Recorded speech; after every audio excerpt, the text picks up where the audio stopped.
Hello and welcome to the capital study circle. तो जैसा कि आप यहाँ देख पा रहे होंगे, आज का टॉपिक है why statues are destroyed in America and Europe. कि क्यों यूरोप और अमेरिका और ऑस्ट्रेलिया के अंदर भी बहुत से शहरों में अगर आप देखें तो मूर्तियां तोड़ी जा रही हैं। इसका रीजन क्या है, इसके कारणों पर चर्चा करेंगे। आज हम देखते हैं। तो सबसे बड़ा कारण जो है रेसिज्म, और दूसरा जो स्लेवरी थी।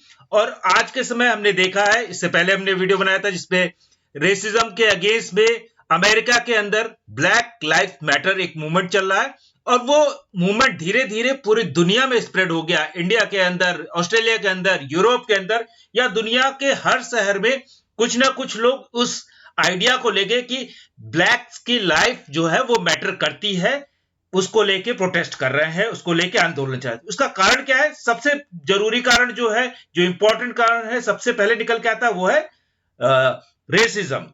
तो रेसिज्म, जिसको हिंदी में हम कह सकते हैं नस्लवाद, या अगर भारतीय टर्म में देखें तो उसको हम जातिवाद की तरह भी देख सकते हैं। जैसे यहाँ पे आप देख सकते हैं, we want white tenants in our white community. तो यहाँ पे जो अमेरिका के अंदर या तमाम सारे जो दुनिया के अलग अलग देशों में ऐसा होता था, ऑस्ट्रेलिया के अंदर भी, कि व्हाइट जो है वो सिर्फ व्हाइट किराएदारों को रख रहे हैं। या इसके बाद यहाँ देख सकते हैं, we cater to white trade only, कि हम उन्हीं को कैटर करते हैं जो व्हाइट है। तो इस तरह की तमाम सारी चीजें, और इस तरह के बोर्ड्स, आप भले बोर्ड ना हो लेकिन इंडिया में भी इस तरह के जाति को लेके, धर्म को लेके तमाम सारी चीजें लिखी जाती हैं कि जो जिस धर्म का होता है उसी को अपना मकान किराए पे देता है। या फिर आप देखें कि इसी तरह से धंधे में भी यही चीजें होती हैं। तो नस्लवाद को जातिवाद से हम मिला के देख सकते हैं भारत के कॉन्टेक्स्ट में।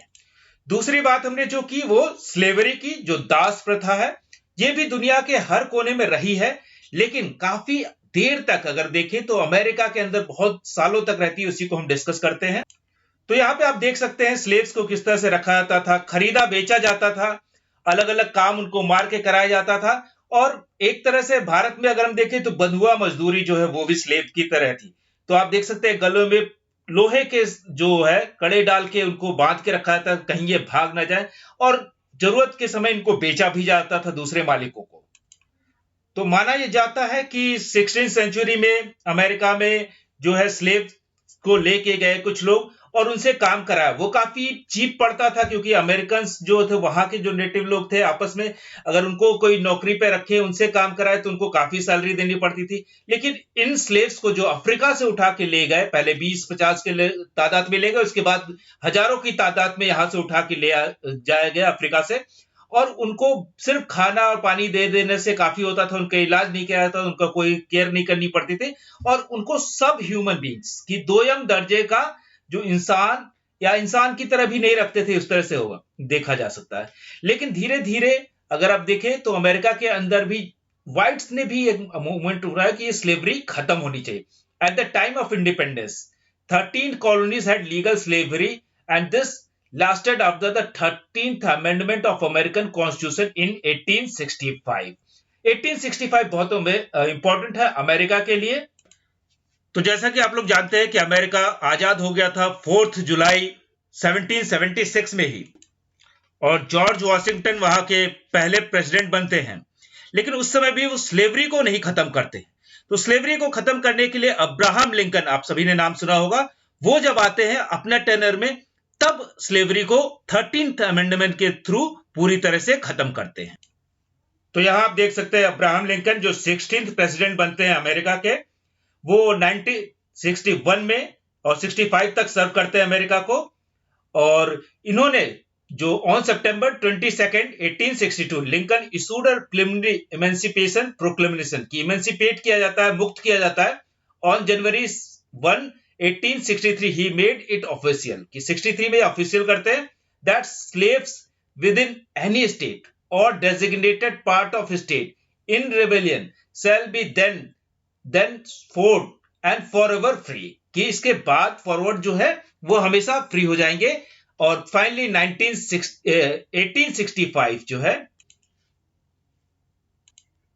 तो फाइनली 1865 में ये पूरी तरह से खत्म हो जाती है अमेरिका के ऑफिशियली। उसके बाद भी बहुत दिनों तक चलता है, लेकिन जो डिस्क्रिमिनेशन था, भेदभाव था, वो लगातार चलता रहा ब्लैक्स के अगेंस्ट में। और अभी जो जॉर्ज फ्लॉयड की जो हत्या हुई पुलिसकर्मी ने जो उनको मार दिया पैर से दबा के, उसके बाद तो एक पूरा रिबेल हो गया है, कह सकते हैं कि पूरा विरोध प्रदर्शन बहुत ज्यादा हो रहा है वहां पे, और उसमें सिर्फ ब्लैक्स नहीं है, व्हाइट्स भी उनका उतना ही साथ दे रहे हैं। तो आप देख लेते हैं कि क्यों मूर्तियां तोड़ी जा रही, जो हमारा टॉपिक था। तो इन दुनिया के किसी भी कोने में जो मूर्तियां तोड़ी जा रही हैं, वो सारे के सारे कहीं ना कहीं स्लेव के ट्रेड में इन्वॉल्व थे, या फिर कहीं ना कहीं रेसिज्म में बिलीव करते थे, जो कह सकते हैं नस्लवाद है उसमें बिलीव करते थे। अलग अलग आइडियाज है, कई चीजों से हम इत्तेफाक नहीं भी रख सकते हैं, लेकिन फिर भी उनके जो लॉजिक है उसको हमको सुनना तो पड़ेगा। तो यहां आप देख सकते हैं एक मूर्ति है जिसको हटाने का ऑर्डर जो वर्जीनिया के गवर्नर हैं, जो यूएस के अंदर एक स्टेट है वर्जीनिया, उसके गवर्नर ने दे दिया है। अब ये कौन थे? ये थे जनरल रॉबर्ट ई ली, और ये भी स्लेव के ट्रेडर थे। तो स्लेव ट्रेड जो करते थे वो एक आदमी को मनुष्य न मान के दास की तरह इसको ना, और उनकी इतनी बड़ी मूर्ति लगाना, वो वर्जीनिया के अगेंस्ट में, और वहां के गवर्नर ने इसको हटाने की अनुमति दे दी है।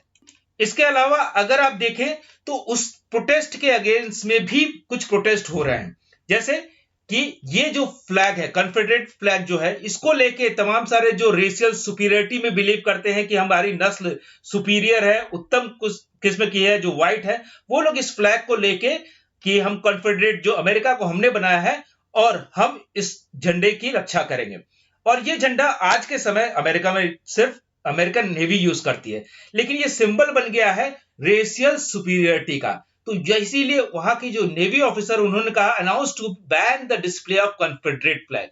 अब इस फ्लैग को आप यूज नहीं कर सकते अपनी सुपीरियरिटी दिखाने के लिए, क्योंकि और उनके स्टेटमेंट आप देखते हैं, chief of naval operation Adam Mike Gilday says the order is meant to ensure unit cohesion, preserve good order and discipline and uphold the Navy's core value of honor, courage and commitment। तो ये जो unity को बनाए रखना कि हम black या white की सुपीरियरिटी में बिलीव नहीं करते, अमेरिकन नेवी जो है वो यूनिटी में बिलीव करती है, इसलिए ये झंडे को जो व्हाइट सुप्रीमेसी वाले लोग इसको यूज नहीं कर सकते, और उन्होंने ऑफिशियली इसको बैन करवा दिया है।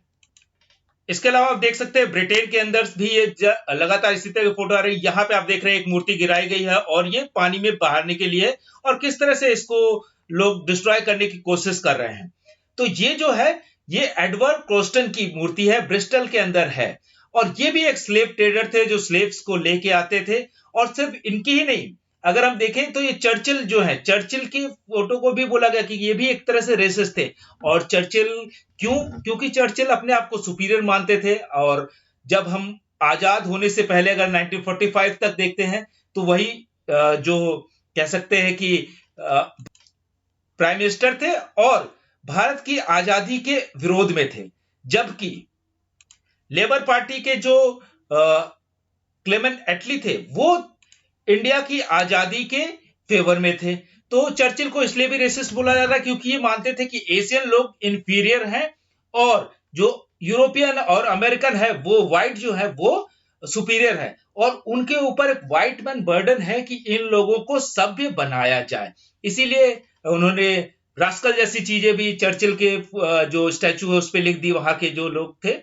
तो आगे देखते हैं, ये सिर्फ ब्रिटेन में नहीं, बेल्जियम के अंदर भी इसी तरह से तमाम सारे स्लेव ट्रेडर्स की जो मूर्ति है, या तो उसको तोड़ा जा रहा है या हटाने की बात हो रही है, या कई बार उसको डिफेम भी कर दिया जा रहा है। अब हम देख लेते हैं ऑस्ट्रेलिया के अंदर जो कुक्स है, उन्होंने जो थॉमस कुक थे, कैप्टन कुक जिनको नाम से आता है, जो ऑस्ट्रेलिया में पहुंचे थे, और इन्होंने वहां पे ऑस्ट्रेलिया के अंदर सिर्फ ब्लैक्स रहते थे, ये एबोरिजिनल लोग हैं वहां के जो मूल निवासी है। और ये लोगों ने जाके, जो अभी आज हम देखते हैं कि ऑस्ट्रेलिया में ज्यादातर जो लोग व्हाइट दिखते हैं हमें ऑस्ट्रेलियन क्रिकेट टीम में, ये लोग सभी ब्रिटेन से गए थे, और ब्रिटिश जो थॉमस कुक थे, अब ये थॉमस कुक या कैप्टन कुक की जो मूर्ति लगी इसको भी इन्होंने डिफेम किया। वहां पे भी जो है, ऐसा नहीं कि ये ब्लैक लोग कर रहे हैं, ये व्हाइट लोग भी कह रहे हैं कि हमने इनके ऊपर अत्याचार किया है, इस चीज को समझते हुए। इसके बाद हम आ जाते हैं, देखते हैं किस तरह से गांधी जी के भी स्टैचू को वेंडलाइज किया गया, तोड़ा भी, उनको इसीलिए ढक दिया गया है। ये यहाँ पे देख सकते हैं ANI की रिपोर्ट है, Mahatma Gandhi statue outside the Indian embassy in Washington DC discredited by unruly elements, black live matter protesters. तो ब्लैक लाइव्स मैटर जो कहते हैं वो लोगों ने महात्मा गांधी की मूर्ति को भी थोड़ा सा कालिख पोत दी, ऐसी चीजें की। और इसका एक रीजन उन्होंने बताया कि महात्मा गांधी जब अफ्रीका में थे, उन्होंने तमाम सारे लेटर्स लिखे और तमाम सारी ऐसी चीजें लिखी कि इंडियंस को, जो वहां के जो ब्लैक्स है, अफ्रीकन, जिसको काफिर कहते थे या कुली कहते थे, उनसे अलग रखा जाए, उनकी तरह ना रखा जाए, क्योंकि वो लोग बहुत गंदे रहते हैं, या उनकी तरह जेलों में ना रखा जाए, जेल में उनके लिए सेपरेट बैरक बनाया जाए, इसलिए, या फिर जो चार्जेस जिस तरह से काफिर्स को वहां पे, या जो कुलीस थे जिनको ब्लैक को, वहां के अफ्रीकन जो एबोरिजिनल थे, जो वहां के मूल निवासी थे, उनके अगेंस्ट में, तो उस तरह के तमाम सारे लेटर्स भी आजकल सोशल मीडिया में देख रहे हैं। तो उसकी वजह से महात्मा गांधी को भी कई बार रेसिस्ट बोला जा रहा है। और इससे पहले घाना में महात्मा गांधी की मूर्ति तोड़ दी गई थी वहां के स्टूडेंट्स ने। तो रेसिज्म के अगेंस्ट में जो पूरा मुहिम चल रही है, उसको ही देखते हुए हम देख सकते हैं कि ये सारी मूर्तियां तोड़ी जा रही हैं। तो अल्टीमेटली हम देख सकते हैं कि रेसिज्म एक बहुत खराब चीज है, चाहे वो भारत के अंदर हो जातिवाद के रूप में, चाहे कम्युनलिज्म के रूप में। इसीलिए जैसे स्टॉप हेट, नो रेसिज्म, इस तरह की चीजें नहीं होनी चाहिए। और सिर्फ यूरोप में नहीं, हमारे यहां भी, भारत में भी ये नहीं होनी चाहिए। और इसी के साथ अपनी बात खत्म करते हैं। Thank you very much.